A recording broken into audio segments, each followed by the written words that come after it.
FilthyRobot here, just about to start the breakdown of the Baldur Gate 3 classes, and wanted to remind you all that we do not have complete information for this quite yet. A number of these classes are in the game, but only up to level 5 as part of early access, and a number of these classes are not, or subclasses rather, are not yet in the game at all.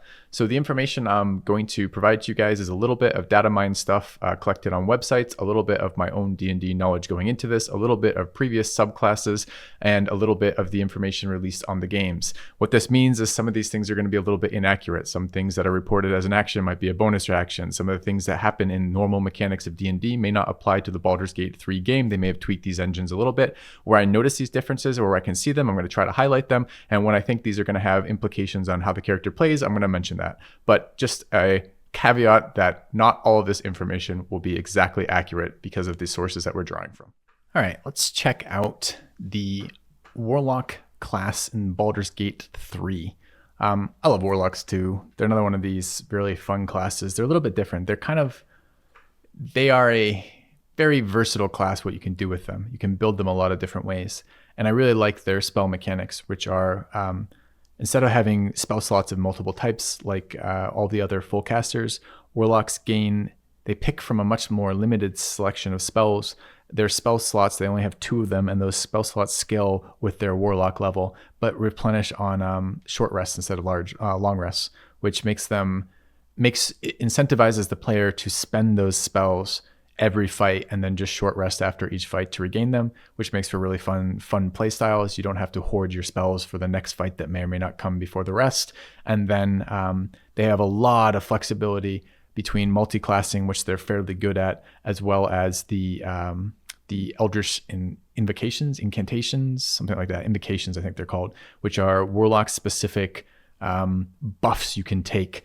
A lot of the fun of a Warlock depends on which of those are available. So we're going to look through that together and see what's already in the game and then speculate on what else might come out of it. I guess I should do our due diligence here. They are a light armor class by base with simple weapons and I believe no shield proficiency, which is pretty painful. It means they don't want to be being hit. They have wisdom and charisma saves, wisdom saves are pretty good, but it's tough to get wisdom on a Warlock. You're going to have charisma as your spellcasting attribute. You're going to have con for maintaining concentration and having basic survival. Maybe you get a little wisdom, but you're likely dumping wisdom, especially if you try to do anything else, like get a decent armor class through maybe light armor with some dexterity, or maybe figure out a way to get medium armor or this type of stuff, right?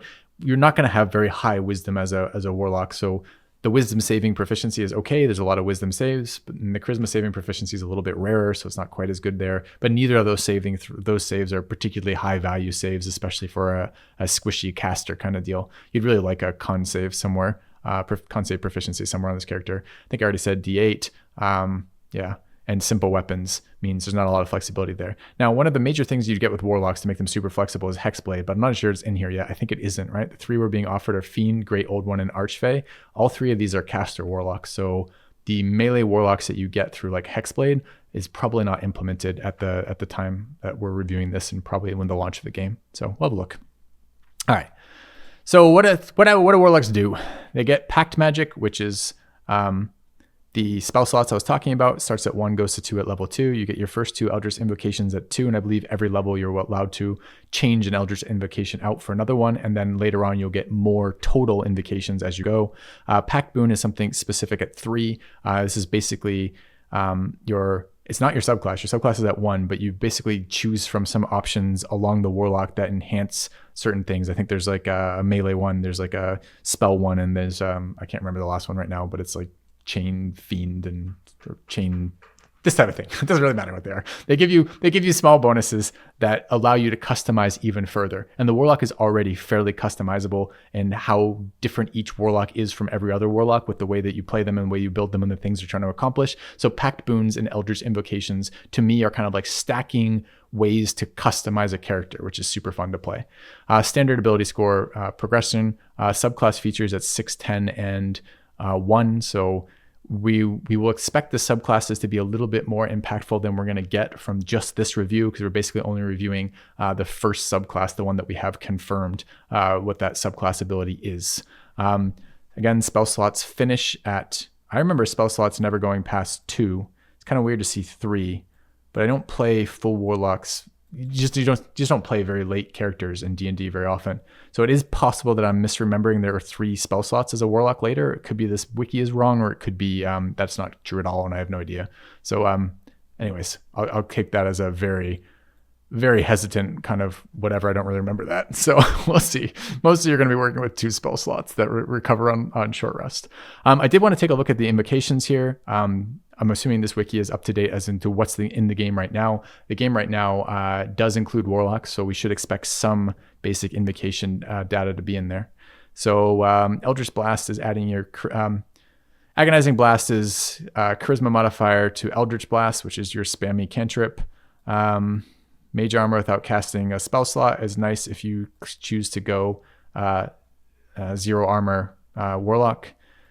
Speak with Animals for free. I think Baldur's Gate 3 is going to be the best application of beast speech we've ever seen, since most campaigns this is irrelevant or pretty low impact, but I'm expecting it to be here. There's another class, I think this is the 4th class, with some way to gain the ability to communicate with animals, so I'm expecting to see that in there.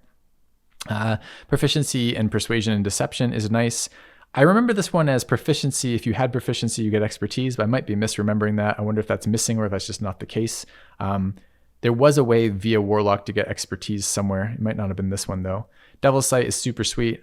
This is, you can see through darkness, both magical and non-magical, magical being the key word here. So if you want to do any darkness spell shenanigans, Devil's Sight's a really nice way to gain that ability. Fiendish Vigor is false life without a spell slot. It's pretty weak. Disguise Self maybe is useful in this campaign in a way that it isn't always. You can do this in pen and paper campaigns too. You can find ways to make that pretty useful. Repelling Blast is pushing via Eldritch Blast.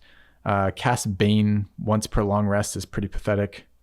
It's a resisted, pretty weak. It's fine. Bane's a fine spell, but it's not worth a concentration. It's not worth an invocation for that.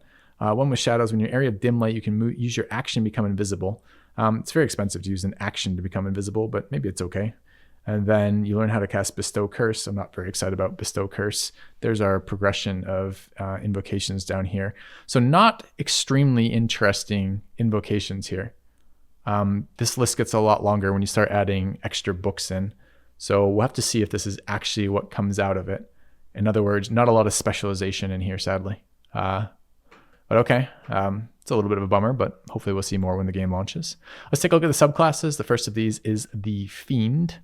Dark One's Blessing is fairly interesting. When you reduce, that's not the one I was thinking it was. This one is okay. When you reduce a hostile creature to 0 hit points, the gift from your patron grants you Charisma modifier plus level and hit points. This is fine. You'll fix some chip damage. Your Warlock's not tanking. If your Warlock's taking a bunch of damage, he's probably screwed since he has no shield and only has light armor. This is okay. Actually, this is really hard to get any sense of the Fiend then, isn't it? Because the 2 things that the Warlock subclasses tend to give us is a expanded spell list. So we get spells that aren't normally on the Warlock spell list as options, which changes how the character plays. Do you want it to be a nuker? Well, maybe it can do that if you get some certain spells you wouldn't have otherwise, like Fireball, for example. And sometimes you get some other class features, and the Warlock gets a bunch of class features, right? So 1, 6, and 9, right? 1, 6, and 10. So we're expecting 3 class features, and we only have the 1 listed here. So a little bit tough to evaluate that. This is an old class, the Fiend, but I don't want to make predictions based on what's in the player's handbook right now, because I expect to see major changes for the game. And so far, they've made lots of changes already. So, well, we'll have to see. We'll have to see what comes out of it for that. So not a lot of information there. Sorry, guys. All right, next one. The Great Old One. All right, our level 1 ability is when you land a crit. This is totally new. This is not how the Great Old One works in pen and paper. When you land a critical hit against a creature, that creature and any nearby enemies are frightened until the end of their next turn. It's kind of a weird one. On the one hand, you're a Warlock, so you're using Eldritch Blast. Eldritch Blast is multiple beams, so there's multiple hit rolls, so you have a better chance of hitting crits than other classes that are making single attack rolls. The number of attack rolls scales as cantrips level, which is just based on your overall level, so that will scale across the course of the game. There aren't melee Warlocks here, so these are all going to be caster Warlocks, so you're probably going to be using Eldritch Blast a fair amount. There might be ways to lean into this. I don't know exactly the ratio bonuses available and the feats available. But on the other hand, This is not a very reliable effect. It's very difficult to generate crits. You just have to roll a 1 in 20, right? So it's not a particularly reliable thing to be able to do.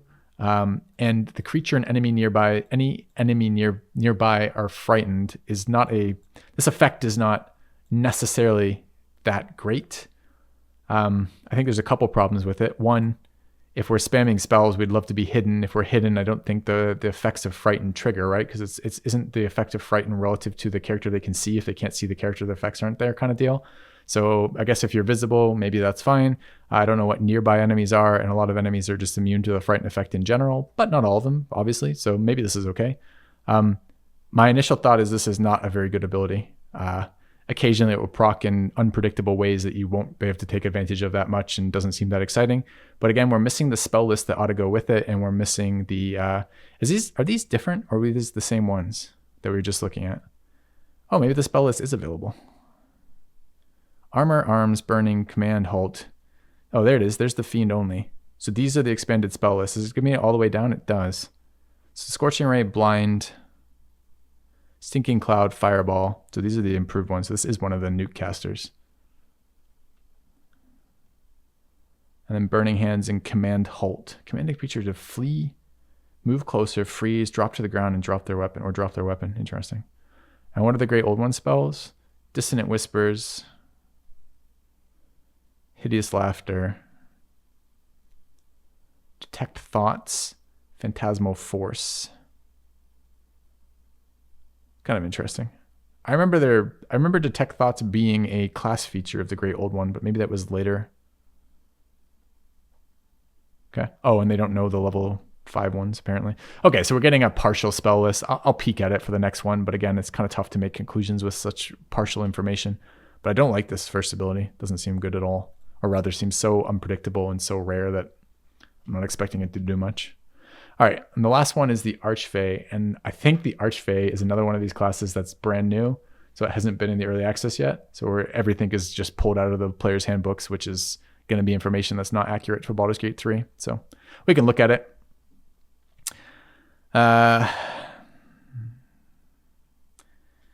Actually, I lied. We can look at it, but there's not a lot of point. These are the level 1, level 6, and level 10 class features based on the pen and paper book. But I don't think those are going to apply to the Baldur's Gate stuff. So we're just basically guessing what's coming out of this. And if you look, this is not even updated for the Archfey. This is still Fiend only on the spell list. So pretty unpredictable. Bam, that's kind of a bummer because it means my predictions on Warlock are not going to be particularly accurate because we're just missing a lot of the information we need to make those predictions, sadly. Okay. Well, that said, I love multiclassing Warlock. There's a lot of things you can do with multiclass Warlock to be interesting. Not having access to any of the physical damage dealing Warlocks through Hexblade is a little bit of a bummer because that makes a very nice single point splash to gain access to a bunch of stuff. That said, Warlocks are still a lot of fun. Charisma-based casters that replenish their spell slots on short rest means you can do a lot of things. You can be very generous in terms of using spells anytime they might help, which I really, really like.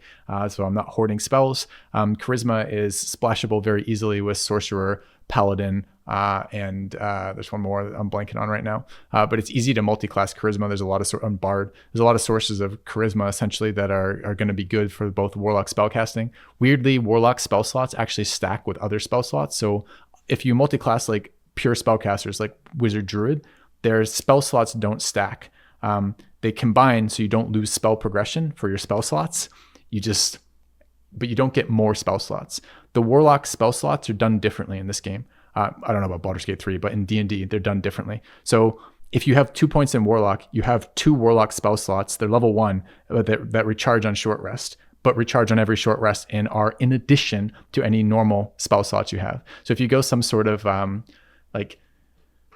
build that utilizes that multi-class, you end up generating a lot of extra consumable spell slots that you can use for level 1 spells. And there's a number of level 1 spells that scale across the course of the game. The number one that sticks out to me is Shield Spell. So if you have access to a Shield Spell through a different class feature, like Wizard, and you have Sorcerer, you have Warlock as your secondary class, and you have some spell slots for that, you can cast Shield with Warlock spell slots and get those Warlock spell slots back on short rest, even though you're primarily a Wizard, for example, that type of thing. So the Wizard stuff the Warlock stuff is fairly interesting. interesting for multi-specking as well, for multi-classing. So there could be some good stuff in that. And if I remember correctly, I really like the Fiend. I don't know what the secondary abilities are going to give us, but the base PNP, Player's Handbook for other PHP stuff, is the Fiend was a pretty decent one. The Great Old One was fairly interesting with the Mind stuff, and I don't remember Archfey one way or the other, if I remember correctly. But to be determined, I guess. Cautiously optimistic. The only problem I'm seeing here is a lot of the really fun classes that they have implemented are all charisma based, which means we're going to be struggling to figure out which charisma based classes we can actually afford to bring in a 4-man party. We probably can't bring 4 charisma classes realistically, but we'll see what we do out of it. Anyways, let me know what you guys think about the Warlock stuff, and if you have more information, feel free to post it. As I said, none of this is perfect information. Where I'm doing a review of these in part to talk to you guys about it, in part to prepare myself for the game as we play it, etc. So we're all learning together here a little bit. Anyways, let me know. Talk to you soon.